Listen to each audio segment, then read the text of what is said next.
নতুন মিশনের অপেক্ষা। গ্রুপ পর্বে এবার বাংলাদেশের সামনে হংকং বাধা। নিজেদের প্রথম ম্যাচে যারা আফগানিস্তানকে হারিয়েছে ১৯-১ গোলে। বাংলাদেশ দলও গ্যালারিতে বসে দেখেছে সে ম্যাচ। তবে ঢাকায় ২০১৪ এশিয়ান গেমস বাছাইয়ে হংকংকে ৫-১ গোলে হারানোর সুখস্মৃতি আছে বাংলাদেশের। ২ বছর আগে সবশেষ দেখায়ও জিতেছিল ৪-২ ব্যবধানে। যদিও পরিসংখ্যানগুলো এক পাশে রেখে দল মনোযোগী আগের ম্যাচের ভুল সূত্রে ফেভারিটের মতো লড়াই করতে।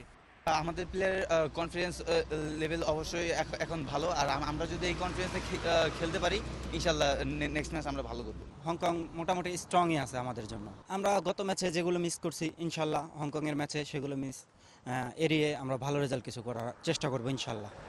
ম্যাচের আগের দিন দুপুরে টিম হোটেলের বাইরে ফিটনেস ট্রেনিং করেছে দল। বিকেলে টিম মিটিং, যেখানে আলোচনা হয়েছে ম্যাচের কৌশল নিয়ে। একটি প্রাণবন্ত আলোচনা এবং ভুল ত্রুটিগুলো শুধরে আমরা ভিডিও অ্যানালাইসিসের মাধ্যমে সেগুলো নির্ণয় করে আমরা সবার সাথে আলাপ করেছি। হংকংয়ের বিপক্ষে জয় পেলে সেমিফাইনাল অনেকটাই নিশ্চিত হবে বাংলাদেশের। তবে নজর থাকবে পরের ম্যাচে, কারণ আফগানিস্তানের বিপক্ষে থাইল্যান্ড জিতলে রোববারই শেষ চার নিশ্চিত হবে লাল সবুজের প্রতিনিধিদের।